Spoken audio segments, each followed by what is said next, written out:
O cara que eu vou entrevistar aqui hoje, já tive parceria de negócios.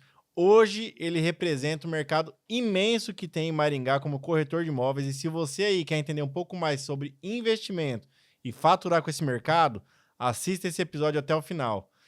Seja muito bem-vindo, Guto. Oi, Rick, obrigado, cara, pelo convite. Eu tenho acompanhado aí pelas redes sociais o movimento que você está fazendo nesse podcast.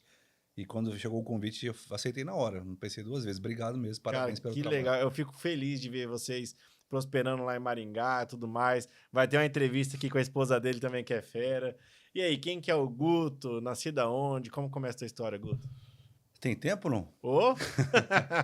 Cara, Temos seu hoje eu hoje. tenho 41 anos, né? Eu nasci em 84 e me mudei para Umuarama com 2 anos. Eu nasci em Guaíra, meu pai era Polícia Federal ali na Ó, época. quase virou paraguaio? É, dizem que meu pai brinca comigo até sobre esse caso aí. E ele conheceu minha mãe em Guaíra, Hum. e aí eu nasci lá e ele logo se mudou para Umuarama. Ele veio fazer faculdade de Direito aqui na época.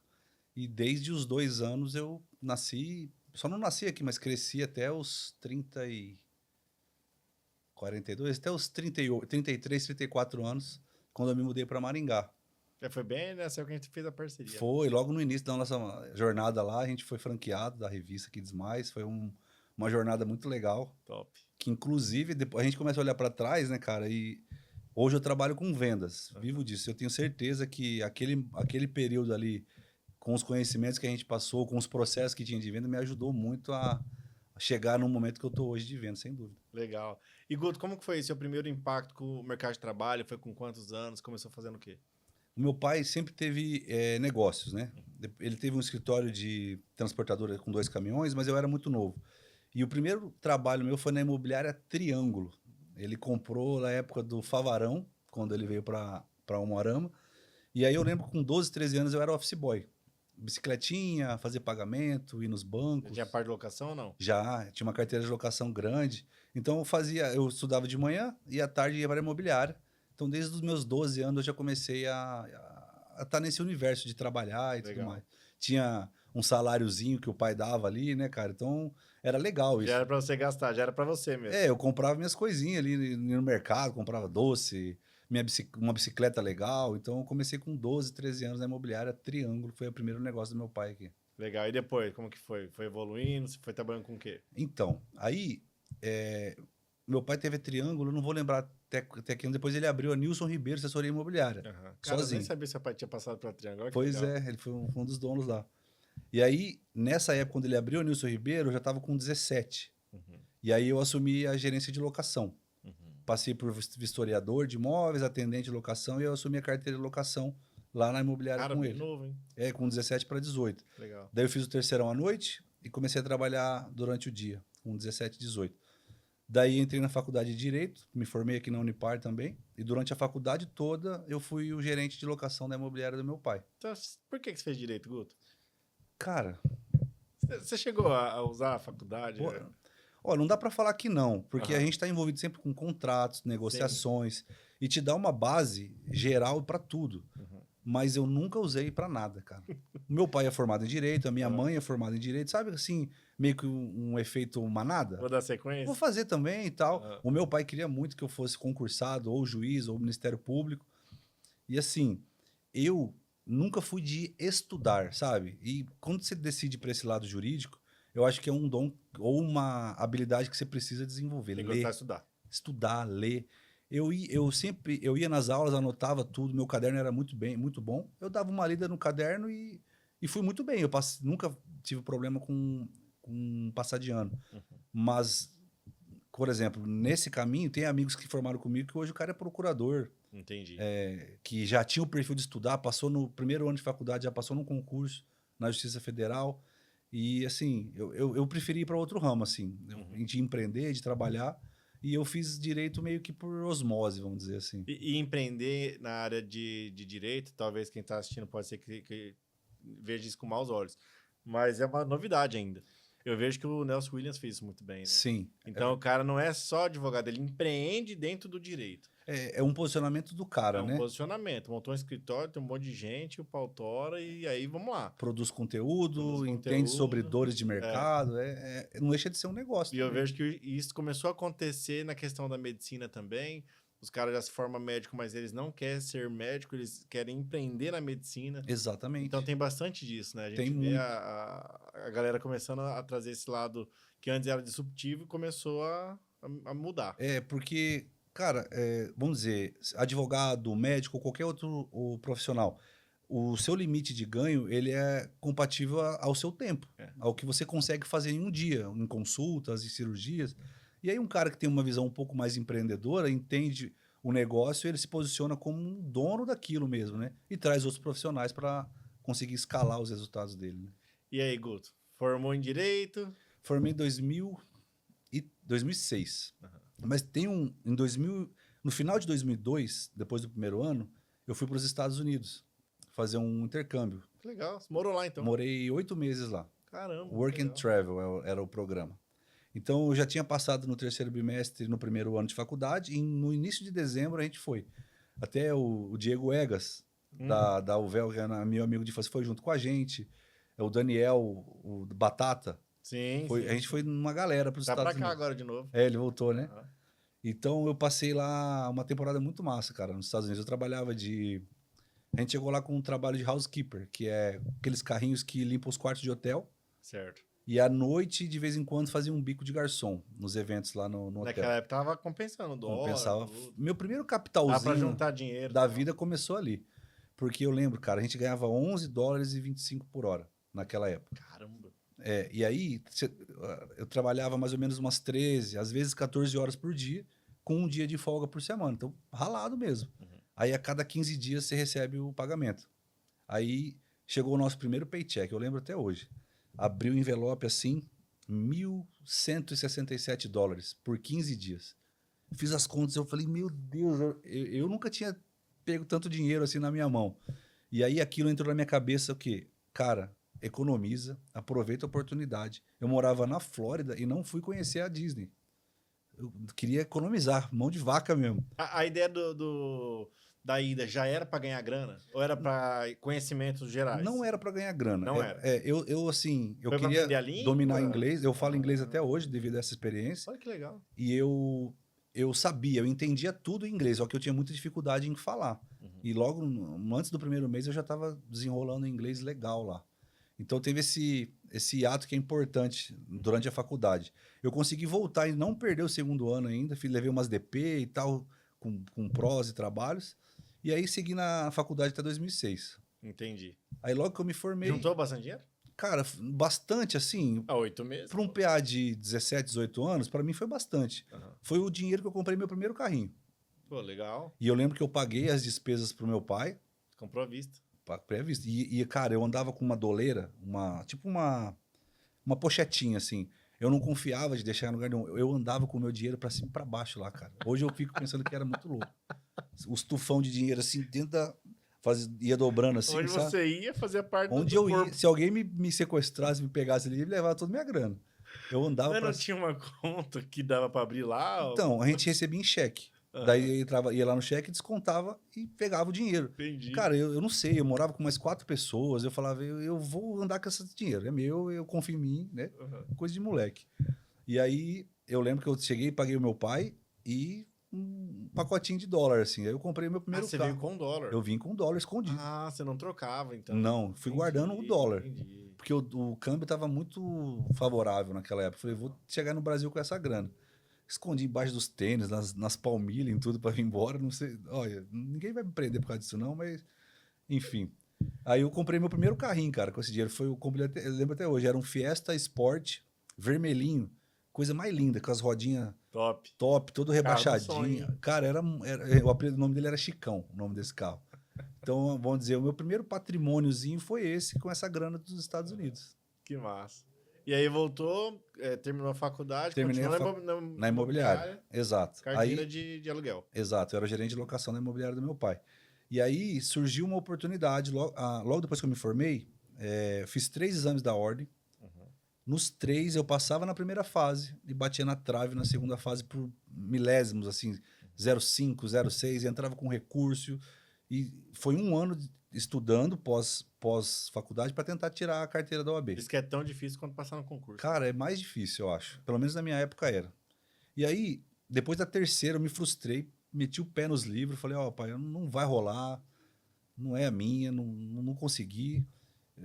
Aí surgiu a oportunidade de abrir um negócio, que foi a Cachaçaria Água Doce. Certo. A minha mãe tinha ido em Londrina, ido lá na unidade, ela adorou aquilo, aquela cachaça coquinho, a amburana. Foi ali que vocês conheceram a cachaçaria? Foi ali que a minha mãe conheceu. Mas foi por experiência de usuário mesmo ou atrás de comprar franquia? Não, experiência de cliente. Foi em Londrina na casa de uns amigos, vamos na cachaçaria, vamos lá. Aí a minha mãe gostou do ambiente, falou, cara, em Umuarama não tem nada parecido com isso. Aí a minha mãe é muito... Quando ela bota uma coisa na cabeça, cara, aí começou a fuçar e achamos... Comeu escondidinho de cara ou não? É o mais famoso, né? Escondidinho. Não tem pra bater. Não tem, cara. Eu vou muito... Sinto falta até hoje. Eu vou em Maringá lá, terça-feira à noite, escondidinho, é lotada a cachaçaria. E então aí fomos atrás. Aí descobrimos que era uma franquia lá de Tupã. Aí começou as tratativas. Conversa vai, conversa vem. Definimos. O meu capital era o dinheiro do carro. Meu pai ajudou o restante da operação. Fizemos um financiamento, pegou o dinheiro. Beleza, compramos a franquia. Agora vamos definir o ponto. Legal. Aí Foi aí que você já estava com a Ju já ou não? Não. Veio depois. A Ju eu conheci no primeiro ano de funcionamento da cachaçaria. Entendi. Aí, cara, foi um ano esse processo entre escolher o ponto. Caramba, burocrático o negócio. É porque a gente construiu do zero. A ideia era alugar algo pronto. Daí a franquia vinha para cá, escolher alguns pontos. E a gente sendo daqui, você sabe onde vai dar certo, onde não vai, né? E a ideia era para ser um negócio pequeno, surgiu um terreno, daí o projeto foi ficando maior, né? E aí foi um ano entre escolha de ponto, construção, treinamento de equipe, até que chegou o dia de inauguração, que foi em novembro de 2009. Nossa, Novembro de 2009. Tinha acabado de lançar a revista. A gente foi depois capa, né? Depois de um tempo a gente acabou fazendo a capa, mas eu lembro que tinha acabado de lançar a revista porque a gente fez um evento lá, na cachaçaria. É verdade, eu lembro disso. Da revista. A gente fez um evento. E aí, cara, abrimos em novembro de 2009. E como que foi, assim, naquela época, Guto? Desculpa te interromper, mas Claro. como que foi para vocês empreender com franquia? Porque era tudo muito novo, 2009, né? O mercado de franquias estava, vamos falar assim, iniciando com, assim, bem tímido ainda. Não era uma coisa tão falada como é hoje. Hoje eu falo com muita tranquilidade que se não fosse uma franquia, não tinha durado tanto tempo. Foi um suporte muito bom que a franqueadora deu pra gente, porque não era o meu ramo. Restaurante, eu achava que era gostoso, cara. É um desafio gigante. Então, assim, não tenho o que falar da franqueadora. E, cara, você me falar alguma coisa, sumiu aqui. Você estava falando para nós que demorou um ano para poder abrir a franquia, entre construir e tudo mais, e aí chegou a hora que vocês inaugurou. Isso, novembro de 2009. Cara, 60 dias a franqueadora vem antes, treina, recruta. Nesse período, muita gente não se adapta e é uma rotatividade grande, porque é uma... Nem abriu, já saiu. Já tinha gente saindo, porque a produção começa muito antes. E tem que pagar a galera antes? Sim. Não, na verdade, eu já tinha a empresa aberta, era um contrato de experiência, né? Tá. Aí o próprio treinador da franquia falava, ó, fulano de tal, não vem mais. Cara, foi difícil até achar a equipe no começo. Só que vem um chefe de cozinha, um cara de bar, um cara de salão e um cara de financeiro. 4 pessoas... Praticamente eles tocaram o primeiro mês de operação para mim. Legal. E eu ali do lado aprendendo, a parte financeira, tudo, até que a coisa começou a andar sozinha. Mas mesmo assim, se não fosse a franqueadora, não teria o tempo de vida útil e tudo organizado como foi. Entendi. E como foi para você empreender com comida? E no ramo noturno, né? E vamos lá, o noturno tem os seus desafios, vou deixar você falar, mas eu imagino que, cara... Perde final de semana. Eu costumo falar que é uma prisão sem grade. Se você que empreende no ramo de alimentação, seja diurno ou noturno, e quiser ter sucesso, é um umbigo no balcão. Experiência própria. Quando eu tirei um pouco e deleguei um pouco, eu tive problemas. Então, é um tipo de negócio que... Tem que estar lá dentro. Tem que estar lá dentro, você tem que viver ele, cara. Você tem que saber onde está qualquer coisa. Respirar o negócio. Resolver qualquer problema, você tem que ser o cara... que resolve. Se você não tá lá, esse cara não sendo você já perde um pouco da mão e não é a mesma coisa. Então, eu vejo muito claro assim, ó, os três primeiros anos que a cachaçaria ia assim de faturamento, foram os 3 anos que eu e a minha mãe imergimos lá dentro. A minha mãe, inclusive, é uma guerreira da cachaçaria, porque eu era moleque novo, com uma empresa faturando, e eu achava assim que tava rico. Ô, Guto, quando a gente volta um pouco lá atrás, lá, naquela época aquela inovação do brinquedão, de onde que surgiu aquilo ali, cara? Aquilo ali é uma coisa que faz falta até hoje na nossa cidade. Todas as unidades Acho de que todos os cachaçaria... restaurantes deveriam repensar e ter isso daí, porque, cara, aquilo ali prendia atenção. Eu tenho 4 filhos, eu só vou em Maringá onde tem espaço kids. Isso que eu tenho só 2 que são um pouquinho menores. E quem que teve essa ideia, esse insight de colocar ali? Então, todas as unidades de cachaçaria Água Doce, por prerrogativa, precisam ter chama doce cantinho. Tem que ter um cantinho para as crianças. Só que Entendi. a estrutura é você que decide. Entendi. Em alguns lugares é apenas uma salinha pequena com os desenhos. Cara, mas o que vocês fizeram foi... Então, quando a gente inaugurou, era isso. Era uma salinha climatizada, tinha videogame, umas TVs, era pequeno. E a gente tinha um espaço que onde veio se tornar depois, que era de mesas e era um espaço ao ar livre dentro da cachaçaria. E aí, eu comecei a notar que ficou pequeno o cantinho, porque os nossos clientes são famílias. Muita gente com filho. E aí dava choro com criança e tal. E aquele espaço lá fora, quando chovia, eu perdia.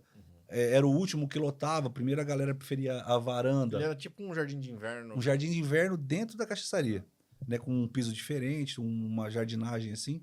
E aí eu comecei a ver que faria mais sentido cara, eu vou usar ele, eu cobri ele.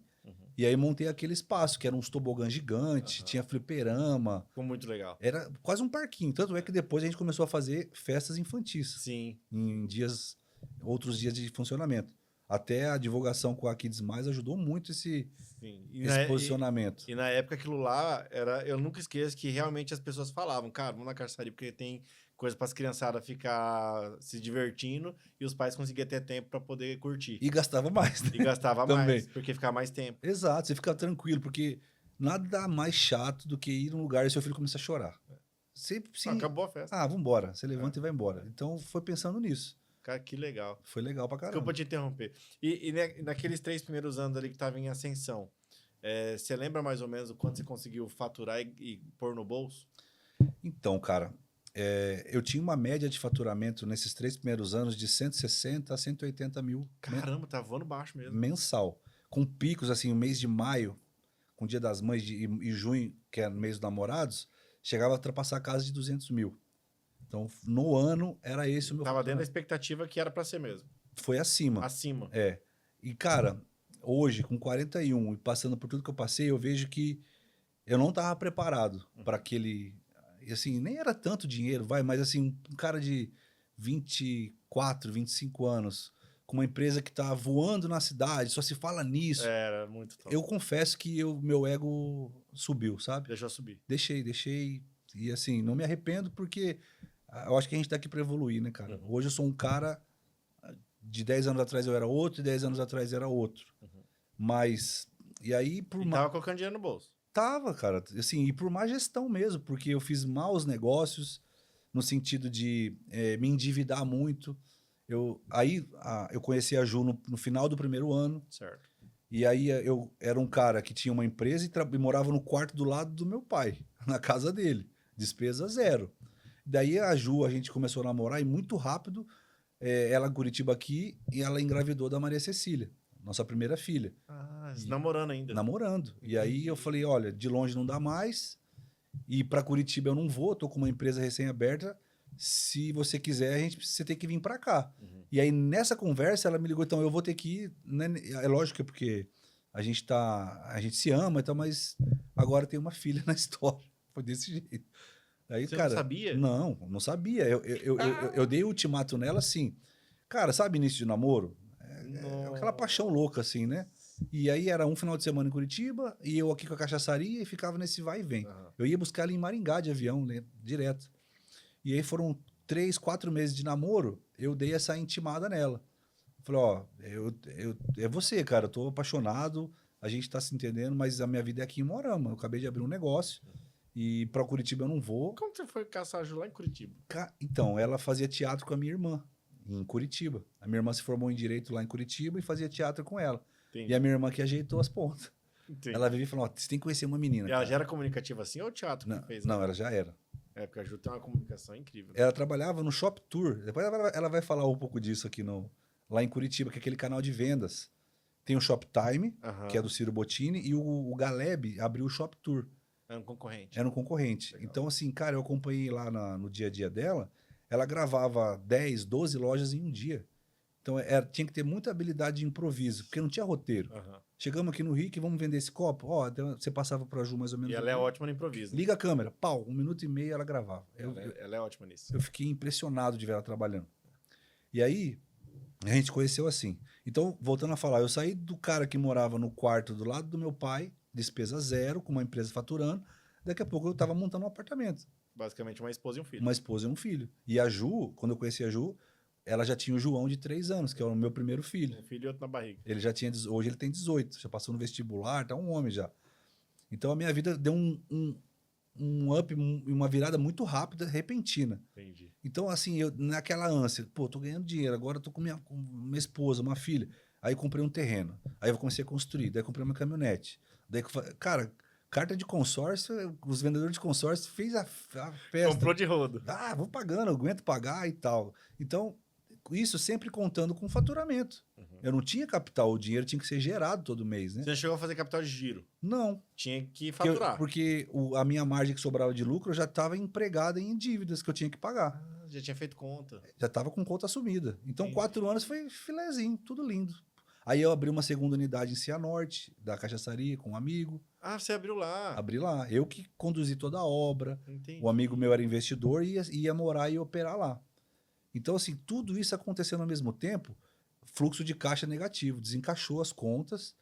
E depois da Copa de 2014, o meu movimento despencou muito, cara. Teve algum motivo assim? Eu hoje olho para trás e eu vejo que o Moarama tem assim, tem um traço que É novidade, vai. vai e Passou aí, a novidade. mas eu acho que além disso, por exemplo, Cláudia Salgados. Pô, a Cláudia tá ganhando dinheiro vendendo doce, cara. Acho que eu vou fazer uns doces também para vender. Ah, o povo copia. Aproveitar e fazer um merchanzinho, cara. Cláudia Bolos dos Salgados, muito obrigado. E sempre mandou um coffee aqui pra gente do podcast. Depois você vai ter a oportunidade de vou provar. provar, com certeza. E modéstia à parte, esse bolinho aqui, ó. Maravilhoso. Eu amo, então aproveitar o filão. Levantei a bola, hein? Cara, mas normalmente o pessoal copia mesmo. Então, cara... Copiaram vocês? Copiaram, abriram, cara. Eu lembro, na época tinha o Sucão by Night. Sucão, quando eu abri a cachaçaria, ele demoliu, lembra que ficou um tempão fechado? Que ele falou, agora eu vou abrir um restaurante melhor que a cachaçaria, porque agora vamos pegar esse mercado. Abriu a choperia 747 na Maringá. O Chopatinhas começou a reformar. Ah, todo mundo se movimenta. Cara, o mercado ficou assim. E assim, o público que frequentava a cachaçaria era um público elitizado, AB. E não tem esse volume todo para girar em 5, 6 restaurantes. O cara vai uma vez no meu, depois ele vai no outro, depois no outro, até voltar aqui. Então o meu movimento... Sem contar que é o cara que viaja muito. Exatamente. Vai muito para Maringá, vai muito para Camorã. Tem acesso a outras coisas, né? Então o meu faturamento caiu assim 40%, cara, depois da Copa de 2014. Lógico, teve aspectos políticos, econômicos que afetam todos os setores também. Foi bem quando o PT assumiu? Exatamente. Enfim. Aí, eu com as contas para pagar, eu cheguei a ter uma equipe de 32 funcionários. 32, cara? 32. Eram uns 12 na cozinha, tinha 4 no bar, aí tinha financeiro... Nossa, era muita gente. Garçom, 32 funcionários eu cheguei a ter. Aí, com essa enxugada... Eu estava operando com 11, 12. Porque aí eu fazia o caixa. Se precisasse, eu ia na cozinha. Se precisasse, eu ia no bar, precisava atender mesa. A Ju atendendo. Enxugou tudo. A Ju recebendo pessoas na recepção. Barriguda, porque a gente tem 4 filhos, né? Foi chegando os filhos, não parava. Então, assim, aí, cara, esse foi o período ruim da experiência para mim. Porque e o ponto era de vocês ou não? Não, era alugado. Então vocês construíram no ponto alugado. Eu tinha um contrato longo, que o aluguel era barato pela construção que eu ia fazer. Deixou a benfeitoria. Isso. Acabou não me sangrando isso. O que me sangrou foi as contas que eu tinha assumido. Entendi. Se tivesse caído 40% e eu com a margem, eu só ia diminuir e tava tudo certo. Eram fases, todo negócio tem fase. Você tinha que pagar os boletos. Porque eu não devia ter me deslumbrado no começo. Entendi. Né? Hoje eu vejo isso. Mas existe tempo para todas as coisas. Cara, quando começou a dar negativo, como que foi? Como que foi psicológico, dentro de casa? É foda, cara. Como foi Desculpa a palavra. Lidar com tudo isso? Não, pode falar, que o podcast é para isso. A ideia é mostrar para as pessoas a realidade nua e crua, porque A ideia é tentar salvar as pessoas de não fazer o que a gente fez. Perfeito. E fazer o que a gente fez que deu certo. Sim. Cara, eu fui diminuindo o padrão, mudei de um apartamento para outro, cheguei a morar numa casa mais humilde, num bairro mais afastado, tudo para enxugar a despesa. O meu telefone era cobrança o dia inteiro, é banco, é As contas fornecedor, atrasou. É banco, fornecedor. Cara, eu lembro assim, a folha de pagamento nesse final, eu tinha que ganhar ela na semana que tinha que pagar. Teve alguns funcionários que foram muito parceiros, que eu falava assim, cara, eu não tenho todo o seu salário para te pagar esse mês. Se você não quiser vir mais trabalhar, eu te entendo, também não viria e tal. Eu joguei limpo com todo mundo, fazia reunião, mostrava extrato da conta negativo e tudo mais. Era uma gestão muito transparente, mas isso me fazia sofrer demais, porque eu já tive lá em cima, né? E aí eu ficava passando por aquilo. Na época eu não tinha maturidade para me responsabilizar por isso. Sempre ficava buscando terceiros. Ah, é isso, é aquilo outro. E nunca sarava mesmo a causa.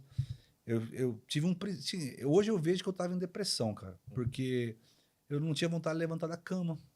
O telefone tocava, eu sabia que era cobrança e eu não atendia. Os meus filhos crescendo, assim, não tinha vontade de nada, cara. Era só rolo. A minha vida era só rolo, rolo, rolo. E foi quanto tempo assim, Guto? 2 anos. 2 anos segurando o rojão? Os 2 últimos anos, fiquei 7 anos como franqueado. Eu ganhei dinheiro em 4, comecei a gerar um patrimônio que estava sendo pago, e nos últimos 3 eu tive que Ladeira abaixo. desfazer tudo que eu tinha conseguido. Queimou tudo. Queimei tudo. Zero. A casa que comecei a construir, perdi pro banco, entreguei do jeito que estava. Tava a casa semi-mobiliada também, só que já estava pago os móveis, foi embora. Cara, eu fui queimando o óleo que tinha para queimar para tentar ir até o final. E assim, nesse rolê psicológico aí, complicado. Foi quando surgiu um convite. Por outro lado, a Ju bombando aqui em Moarama. Ela veio de Curitiba com uma capacidade muito diferente de comunicação. Então ela começou a fazer merchan no Tatu, daqui a pouco ela estava fazendo merchan para 10 empresas. VT na Globo, era tudo da Inclusive, hora. até hoje ela faz, né? Tem, o Mercados Ela- Planalto é um cliente desde essa época. E foi, inclusive, o que deu certo a gente bater a agenda pra você vir gravar. Exatamente. Porque hoje o Guto reside em Maringá. Isso. Mas, cara, é sensacional o merchan da Ju. Ela é diferente, né? Sensacional, é. Eu sou suspeito para falar. Então, assim, ó, Ela já tinha uma carteira de clientes. ela tava super bem. Então, assim, ó, imagina. E vocês não tinham misturado os caixas ainda? Não, sempre foi misturado. Sempre foi misturado. Se não fosse esse momento da Ju, até acho que para as coisas de casa faltaria. Para pagar despesa de sobrevivência, assim, né? Entendi. Então sempre foi tudo, era um caixa só. Tudo entra para o mesmo lado. Então, olha que loucura.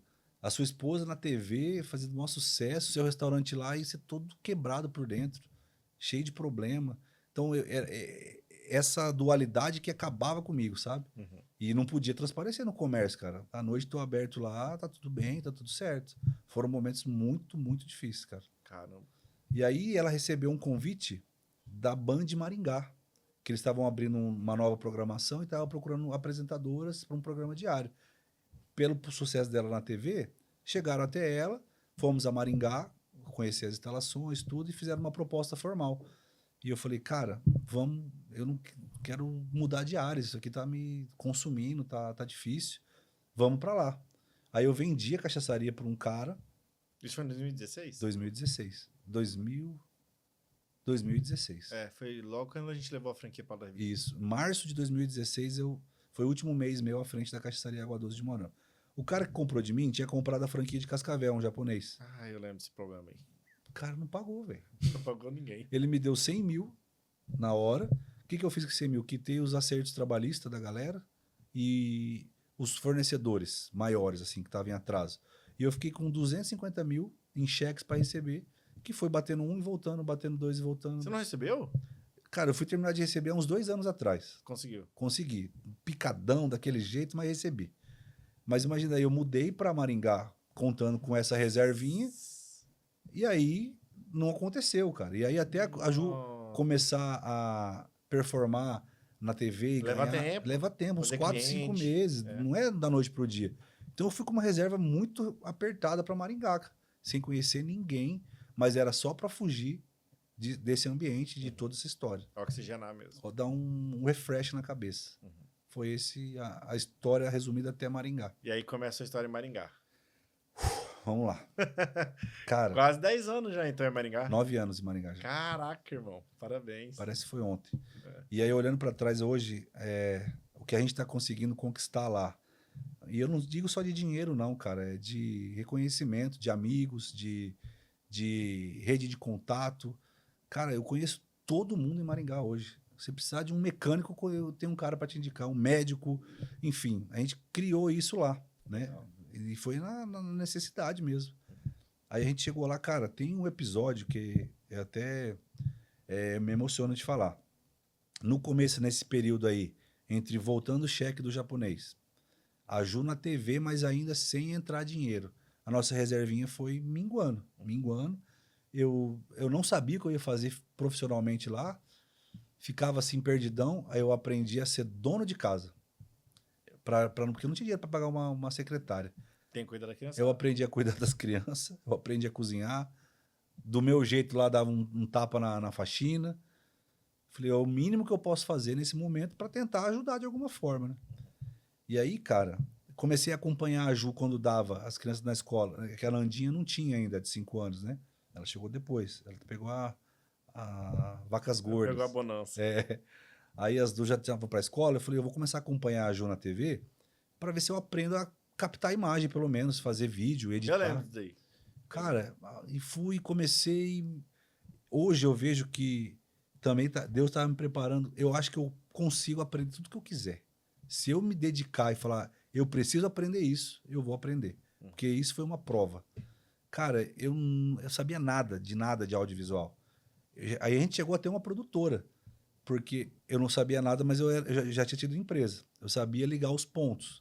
Sabia o que tinha que ser feito. Cheguei para um cara lá, um cinegra que era amigo nosso, falei, cara, quanto você cobra para fazer um VT? Que é captar e editar. Ah, Guto, cara, se 300 te ajuda? Me ajuda muito, um freela por fora. Falei, então eu vou começar a vender VT da Ju, que ela está em evidência na TV, para as pessoas passarem na TV. Comecei a fechar fechar dois, fechei uns 4, 5 VTzinhos.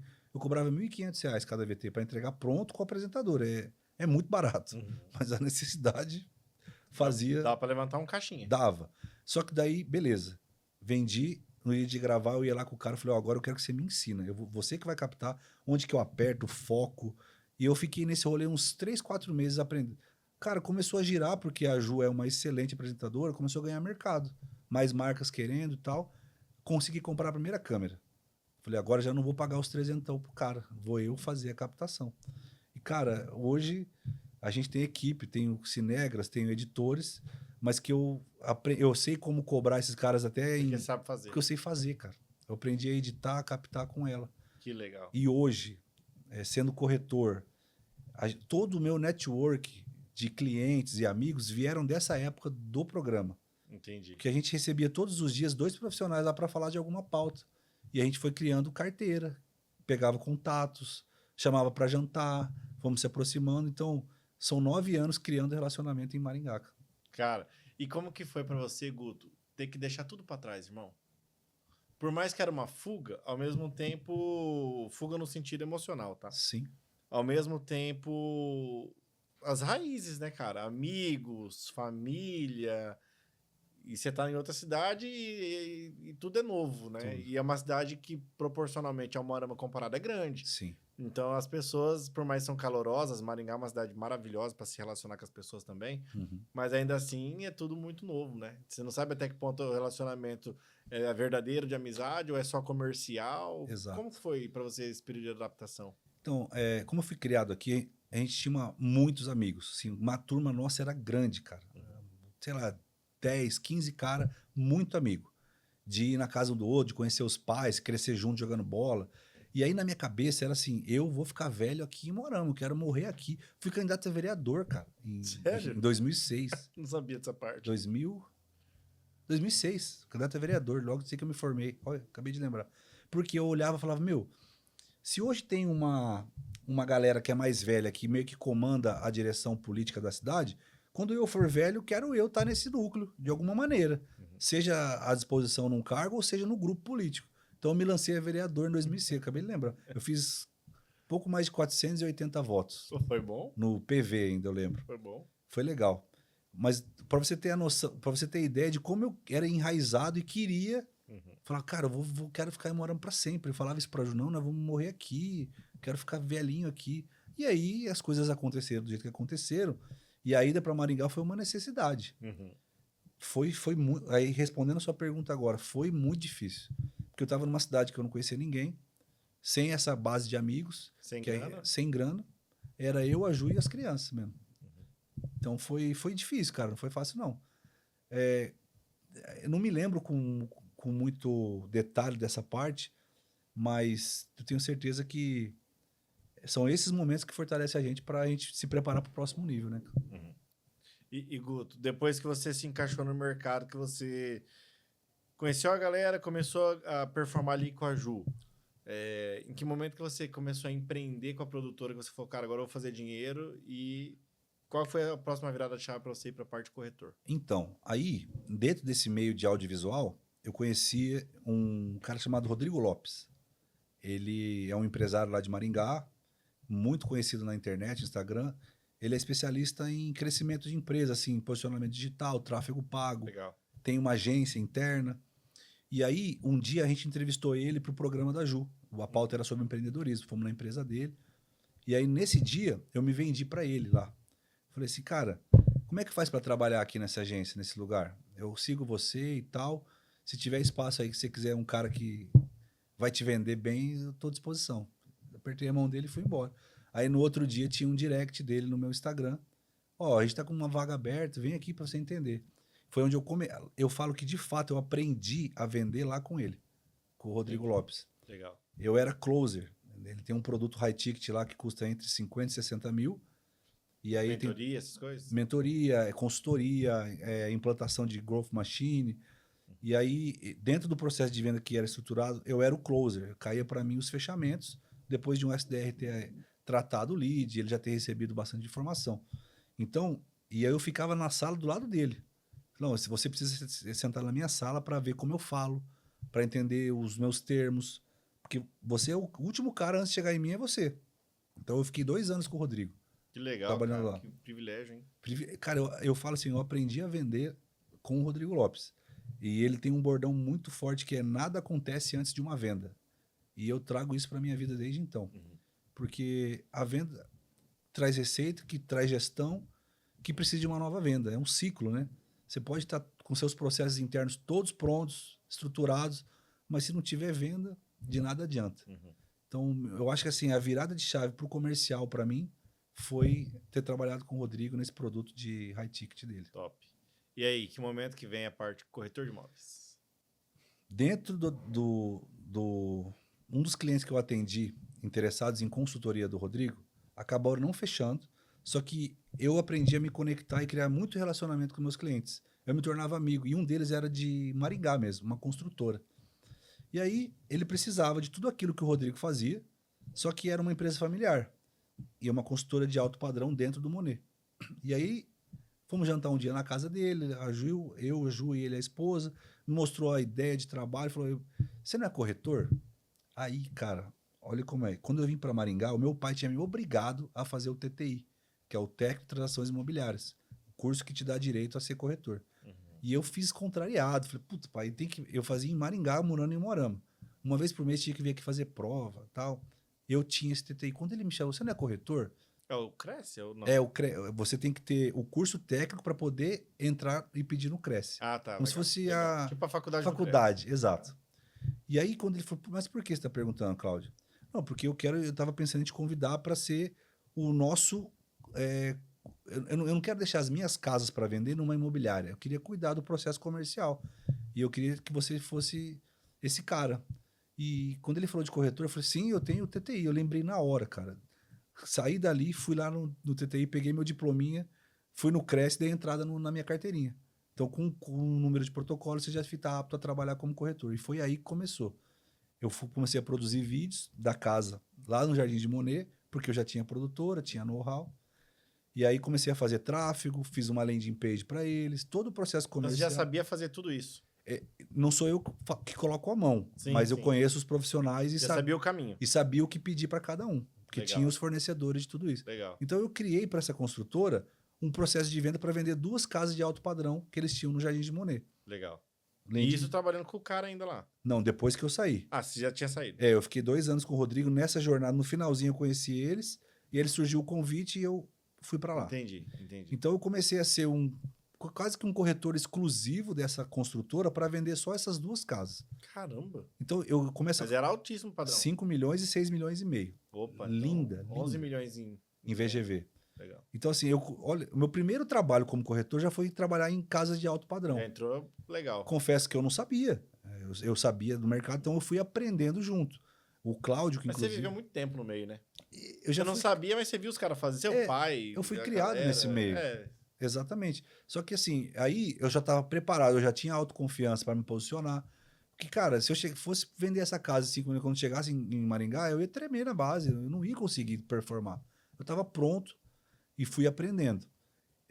A casa de 6 milhões e meio foi vendida. Não foi através do meu trabalho. Eu ajudei na parte documental, tudo, porque eu era o corretor do Cláudio. E essa de 5 milhões ela ainda não foi vendida até hoje. Só que nesse período aí, eu comecei a ir em eventos de construtoras em Maringá, comecei a me conectar com outros corretores, são grandes amigos que eu tenho até hoje.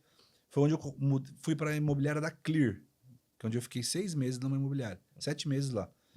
Lá eu também me desenvolvi muito.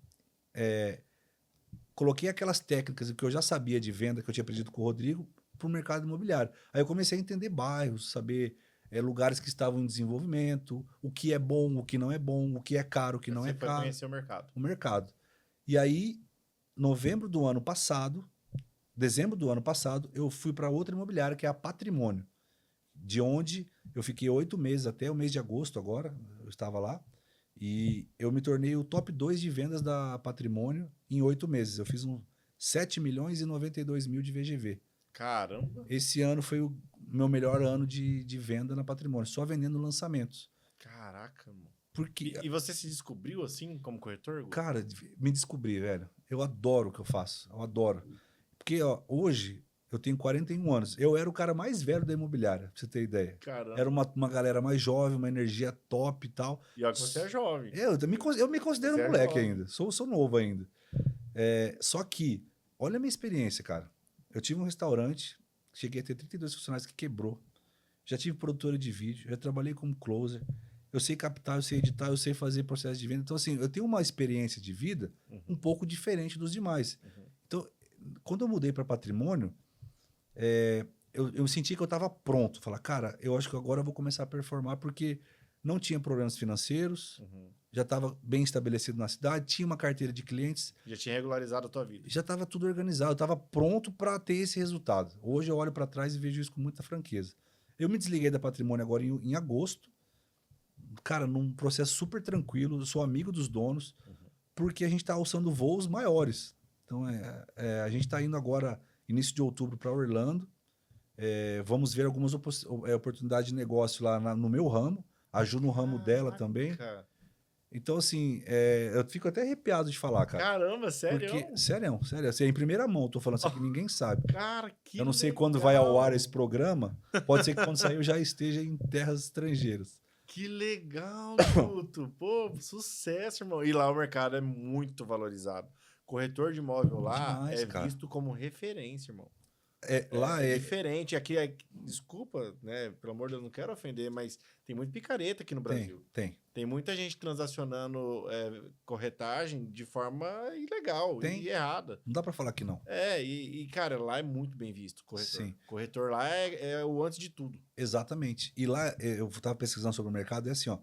Rick, se você quiser vender a sua casa, obrigatoriamente a figura do corretor precisa estar nessa relação. Não tem como você vender direto para o seu vizinho. Sabe como para você fazer um seguro tem que ter um corretor de seguro? Sim. Para você vender um imóvel tem que ter um corretor de imóvel. Senão não transaciona. E aí lá existe a figura, por exemplo, eu sou o seu corretor. O Guto me atende com o que eu preciso de imóveis. Seja para vender ou para comprar. Então, esse negócio de deixar em várias imobiliárias e vários corretores. É um mercado onde o meu atendimento é que vai te conquistar. E não a oportunidade de mercado. E a avaliação do mercado fica honesta, né? Exato, é justo. Não adianta, cara, essa casa está com um Guto para vender, acabou. O Guto tem um cliente, eu falo com o outro corretor, os corretores fecham, às vezes as partes nem se Que encontram. legal, Guto. Então a gente vai estar indo para lá início de outubro E agora. você já manda bem no inglês? Eu falo inglês, por quê? Tá vendo como as Intercâmbio. coisas vão se encaixando? O intercâmbio. É muito louco, cara. Então, E a Ju com certeza vai dar um jeito, porque... então a Ju já tá até mais encaixada que eu. Existe lá em Orlando uma afiliada da CNN, que a gente já fez um contato, e a programação é em português, para brasileiros. E o cara quer conhecer ela, o dono da TV. Não, eu quero te conhecer. Já tá certo. Não Tá depende da salvado o gente. caminho. Não depende da gente. Eu entrego sempre na mão de Deus. É o que ele decidir vai ser. Mas as possibilidades estão muito favoráveis, cara. Não vou mentir, não. Que legal. Nossa, Guto. Ó, olha que interessante daqui que eu vou falar também. Foi uma coisa que ajudou muito nossa empresa. A gente conheceu uma brasileira lá. Ela tem um nível de parentesco com a Letícia. E ela é brasileira empreendendo nos Estados Unidos. Ela tem uma rede de revista. Se eu não me engano, ela Meu tem Deus. 18 cidades, cara. Lá nos Estados Lá nos Unidos. Estados Unidos. E é uma revista para brasileiro, porque lá tem tanto brasileiro. Tem muito brasileiro lá. Em Orlando tem 300 mil brasileiros, cara. Então, você tá... 3 Meu Umuarama. Deus, é 3 Umuarama, um pouco menos que Maringá. Se for ver. Aham. E aí ela faz essa revista, a metade da edição dela é em inglês, metade em português. É o mesmo conteúdo, só replica e traduz. Uhum. Cara, e pra ela contratar a gente, é de graça, né? Tipo, Sim, 5 por ela um. vende em dólar e paga a gente em real. Então, Sim. ela não é boba nem nada, pra gente ficou ótimo também. E aí eu fico, putz, cara, como que brasileiro é top? Ela foi pra lá, abriu uma rede de revista lá, nós fabricamos tudo por aqui e ela racha lá. Você tá vendo? Racha. E ela tá há anos lá e tudo mais. Depois então, eu passo contato. Vou Quero te conhecer. vou te passar o contato. Não, eu tava até pensando, falei, acho que eu vou abrir uma franquia nossa lá com o Guto. Por que não? Tudo é E, possível. cara, e racha. E ela já é uma senhora, assim, já. Então ela nem tem aquela força comercial mais. É só os clientes antigão que ela já Tá tem. mantendo a base dela. Mantendo a base. Então, pra você ver, o mercado americano, ele é bem A diferenciado. gente tá muito empolgado com essa possibilidade, sabe, cara? São muitas confirmações que vão acontecendo. Quando você trabalha tranquilo e com verdade, as coisas elas chegam até você, cara. Não tem como. A verdade liberta, Guto. A lei da semeadura, cara. Você planta, você vai colher. Então, cara, todo esse rolê que eu te expliquei aqui, a minha vida teve muitos altos e baixos. Uhum. E talvez a gente esteja num viés de alta agora. Mas isso também não me Não deslumbra. não me deslumbra mais. Eu já tive, talvez até mais alto. É essa tranquilidade no coração, sabe? De tá indo para uma oportunidade boa, para um upgrade, não é aquela oportunidade de você ir, igual eu vim de Moarama para Maringá, porque eu precisava vir. Não fui eu que escolhi. Então agora eu posso escolher se eu vou, se eu fico.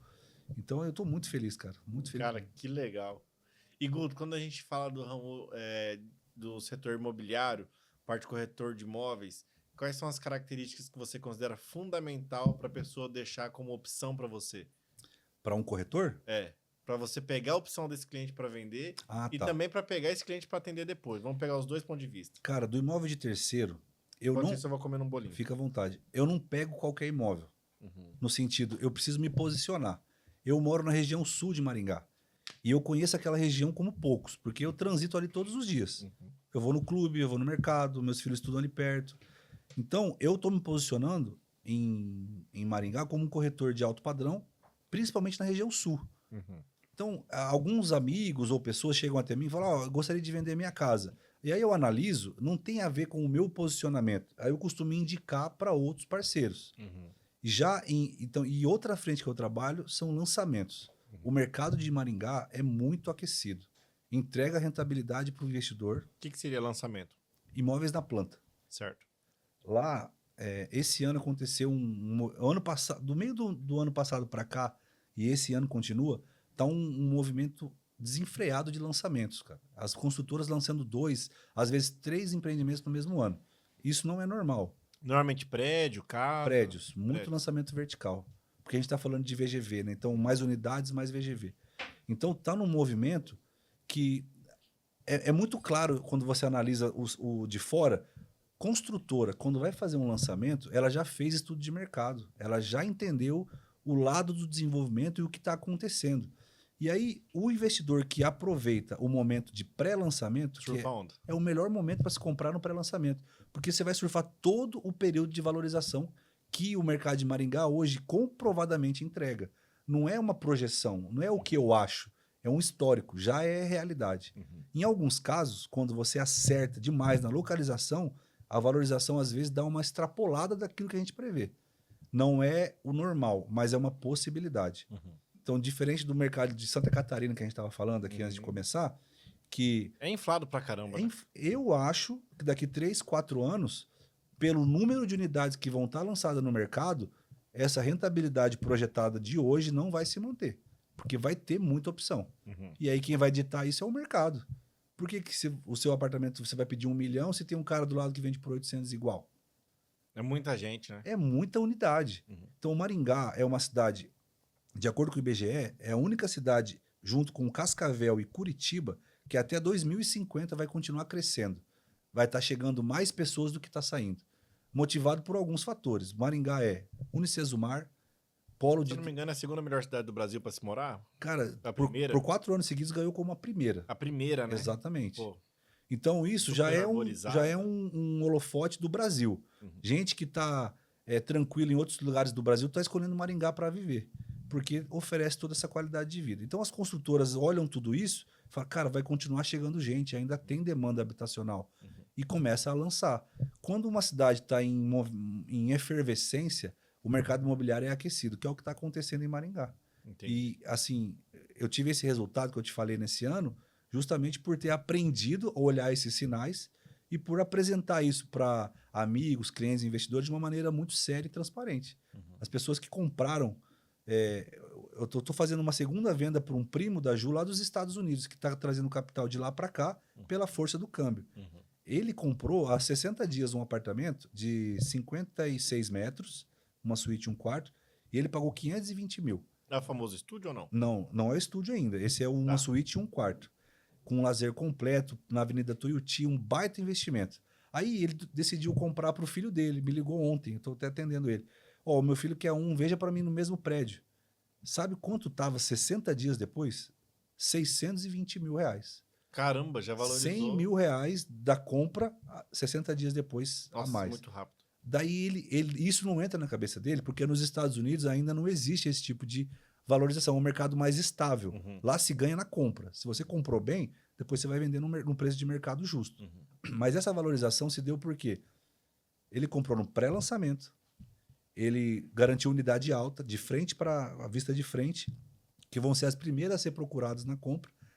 E aí a consultora vendeu 90% das unidades no pré-lançamento. Nossa, cara, é muito forte. Qual o movimento da consultora 90%? agora? Deve ter 11 unidades para vender no prédio todo. Não, agora segura. Ela não quer vender. Não quer vender. Aí eu falei para ele, cara, esse empreendimento não é o time para você mais, ele passou. O time você já garantiu na sua unidade. Tem que pegar outro lançamento. Vamos pegar outro em pré-lançamento. Senão você vai perder toda essa rentabilidade comprando no preço de mercado. Entendi. Então esse é o verdadeiro insight de comprar na planta, é esse. E tem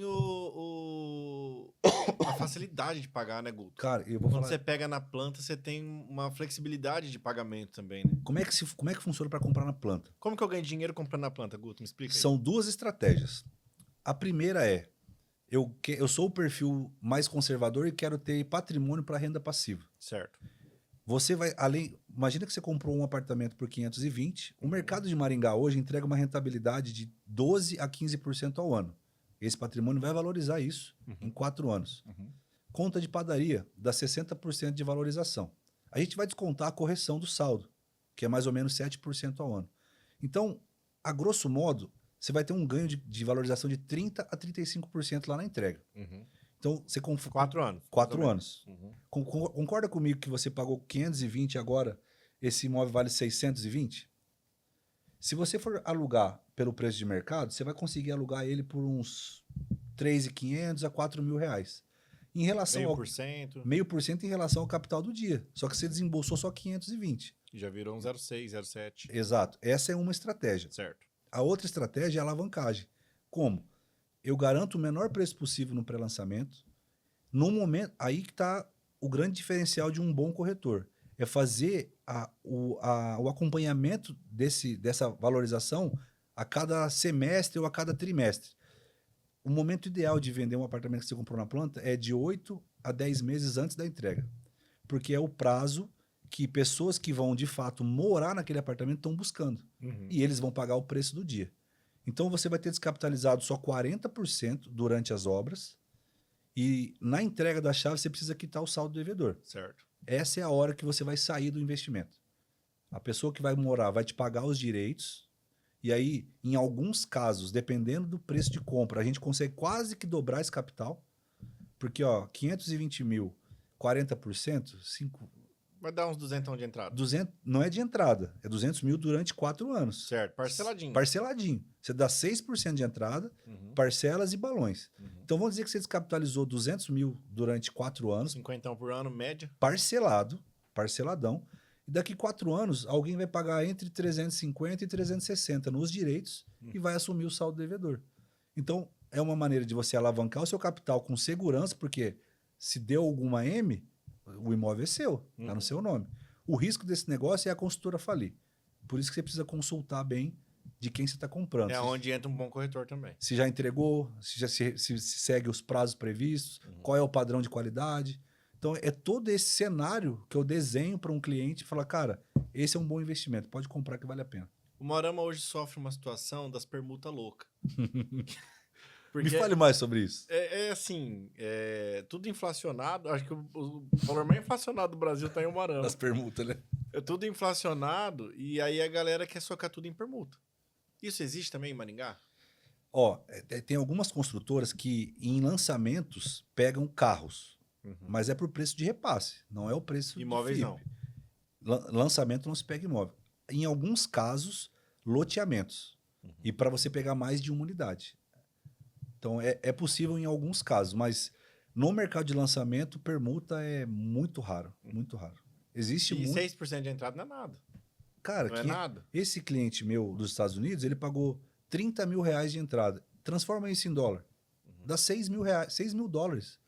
Ele comprou um imóvel no Brasil dos Estados Unidos com 6 mil dólares de entrada. As parcelinhas para ele vai ficar 350 dólares.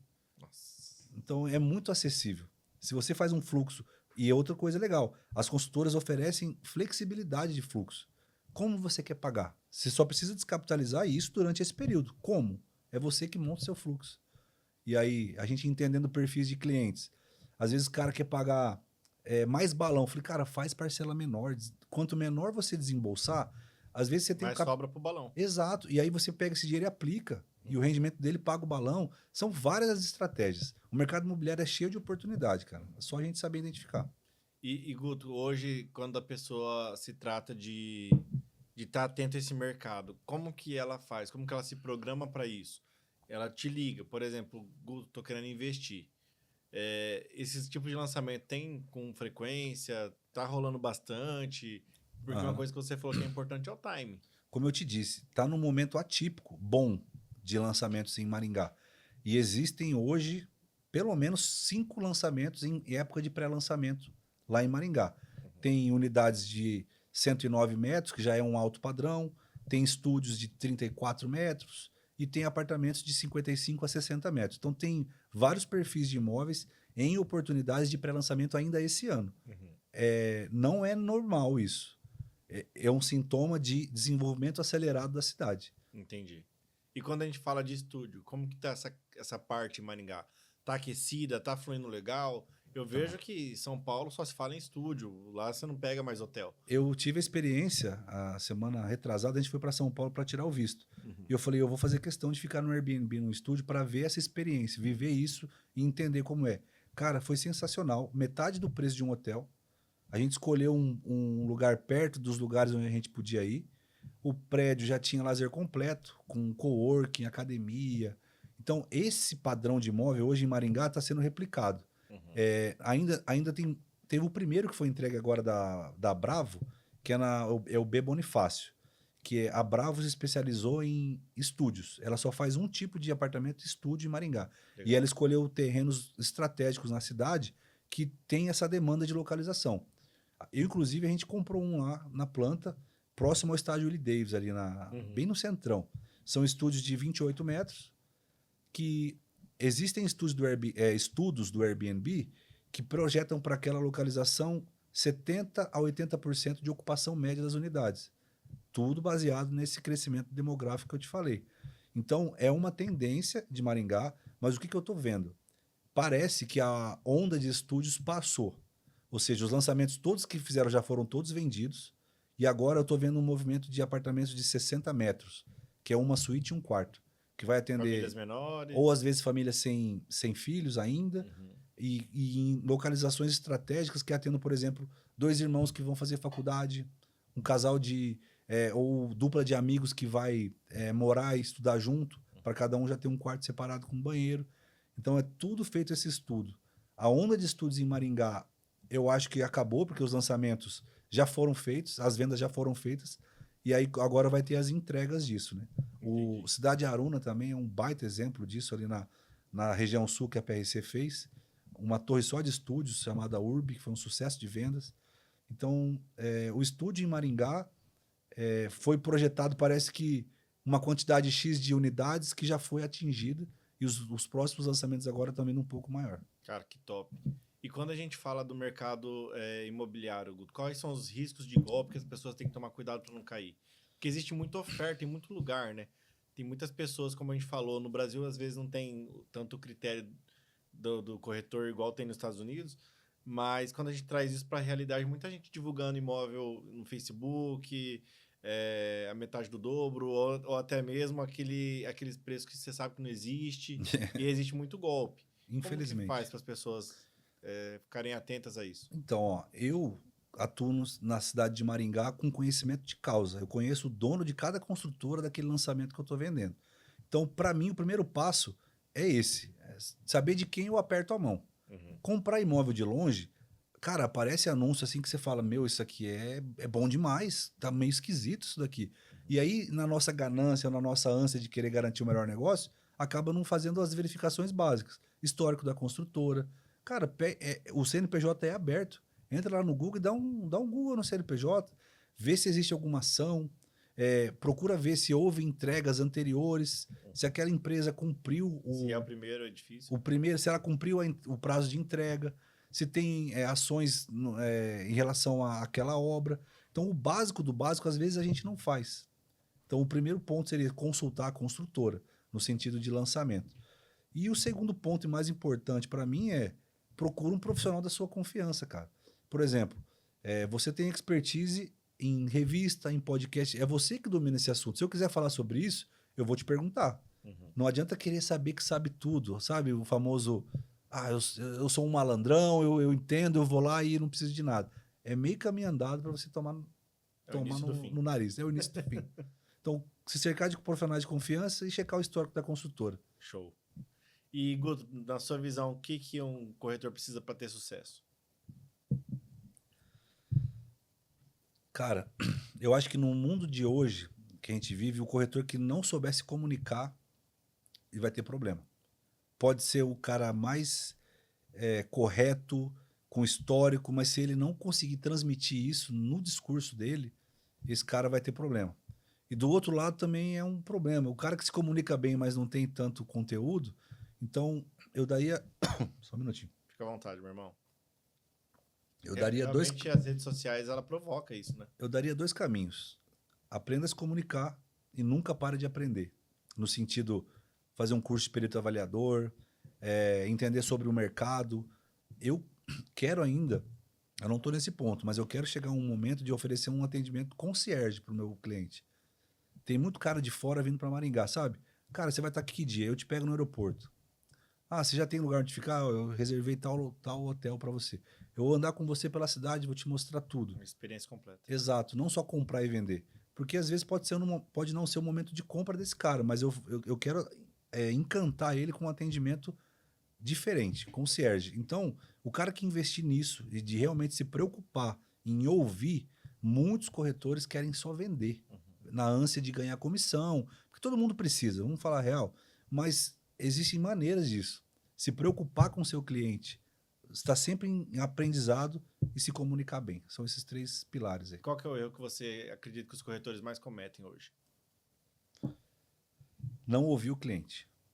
Muitas vezes a gente recebe treinamento de um produto. Ah, está em lançamento esse agora. Cara, você quer vender aquele. Não importa o que você me fale, entra aqui e sai aqui. Eu só vou te falar daquele, daqui. Porque Pô, mas eu quero um de 3 quartos. Não, mas você tem que ver esse daqui, cara. Esse aqui é o mais legal que tem. Então, eu acho que o maior erro que um corretor comete é não ouvir o cliente. Querer ficar falando do produto e não ouvir ele. Vou trazer uma visão externa aqui também. Você acredita que quando o corretor pega uma família que está procurando um determinado imóvel X e ela mostra 10 opções para essa família, é melhor ou é pior do que ela mostrar 2, 3? Pior. Porque se ele mostrou 10 opções, ele não filtrou a necessidade desse cara. Se você vai num cardápio de um restaurante que tem 10 pratos, você não fica em dúvida. Nossa, dá uma raiva. Você não sabe o que comer porque Tudo, parece que tudo tudo é é bom. gostoso, né? Se você vai querer a melhor experiência. E dá a impressão que tem muito, né? Dá a Exatamente. impressão que tem muito e você já começa a duvidar se vale a pena. Exatamente. Então, o cliente que eu mostrei mais imóveis de uma vez foi 3, que eram no mesmo condomínio. Ele falou, eu quero imóvel com 3 suítes, no mínimo, não pode ser sobrado e tem que ter piscina. Ou seja, eu mostrei 3 imóveis que atendiam ao que ele queria. Agora, se você, às vezes, se mostrou 10, o cara não lembra do primeiro. Ele não... E a compra de imóvel é muito emocional. Se você botar a razão para comprar um imóvel, talvez você não compre. Você tem que se sentir bem, entrar naquele ambiente e falar, cara, gostei, é aqui que eu quero morar. São fatores que fogem à lógica. É a emoção falando. Então, se você filtrar bem a necessidade, você não precisa mostrar 10 imóveis para um cliente. Entendi. E por que será que... Ou aqui, talvez eu não vejo muito, não sei se talvez em Maringá é feito isso. Eu vejo que os americanos, eles preparam a casa para um open house, para fazer toda a demonstração, os corretores levar os seus clientes e tudo mais. Por que será que isso não é feito tanto aqui no Brasil? É muito simples. Principalmente casa seminova. Muito simples, porque o corretor que está fazendo o open house, ele tem a exclusividade daquela venda, pelo sistema. Então ele investe. Ele está investindo porque a venda é dele. Poxa, isso é legal. Pode ser que outro corretor venda, mas a venda da parceria dos Vai dividir 50% com ele igual. é dele. Então, hoje em dia, o mercado de proprietários ele é prostituído, porque não tem uma educação, não tem uma regra. Tem muito dono de imóvel também que é malandro, no bom sentido. Ele deixa comigo, com você e com o outro. E o cara não entende que, às vezes, uma superexposição do produto dele acaba perdendo o valor. Desvalorizando. Exatamente. E aí, quando você deixa... Começa o leilão, inclusive começa os boatos, né? Exatamente. Ixi, o cara tá precisando vender demais. Começa o boato. Tá em 3 imobiliários, o cara tá quebrado. Tá anunciado por 2, mas faz 1,5. Pronto. Correu essa notícia no mercado, o seu imóvel perdeu valor. Já era. Então, nos Estados Unidos acontece isso por causa da confiança do mercado. Eu assino um contrato com você, Rick, eu vou vender a sua casa. Então, o que eu vou fazer? Eu vou fazer um evento, eu vou chamar uma banda, eu vou fazer um dia aqui, um churrasco, porque eu sei que aquela comissão, quando cair, ela é minha. Então, eu já estou investindo nela antes de vender. Se a pessoa quer ter um imóvel dela usado e ela quer deixar essa opção de venda para você, Guto, normalmente você faz a avaliação ou a pessoa busca a avaliação primeiro? Não, eu faço uma pré-entrevista antes para entender se já teve anunciado antes, quanto tempo de anúncio. Durante essa jornada, houve alguma proposta? Qual foi a proposta? Por que você não aceitou? E agora a pergunta que não... Assim, essa é a principal que eu faço numa captação. Eu quero que você me fale o que você não gosta no seu imóvel. Daí a pessoa, mas eu gosto de tudo. Eu falei, não, é impossível. Tem alguma coisa que te incomoda. Porque essa vai ser a objeção do cliente. E eu preciso saber já contornar ela na visita. A gente só tem uma chance para causar uma boa primeira impressão numa visita. Então eu vou lá, faço essa pré-entrevista. Se o imóvel tem fit com aquilo que eu sei fazer e eu acho que eu tenho público para atingir, eu pego. Se eu não acho que... Olha, eu acho que esse imóvel tem que ser trabalhado de outra maneira, agradeço. Posso até ficar com essa informação no meu sistema, mas eu não vou colocar energia porque eu acho que não vai dar resultado para aquilo que eu faço. Cara, é muito corretor querendo pegar de tudo. Você vê um cara pegando um lote de 200 mil lá perto do contorno e tá vendendo um Signature na Tiradentes por 4 milhões. Entendi. Fica meio assim. Então, eu tô escolhendo um caminho, sabe? Imóveis de médio e alto padrão na região sul e lançamentos. É isso que eu trabalho. Legal. Para quem quer investir, então, o Moramense quer investir em Maringá, é possível?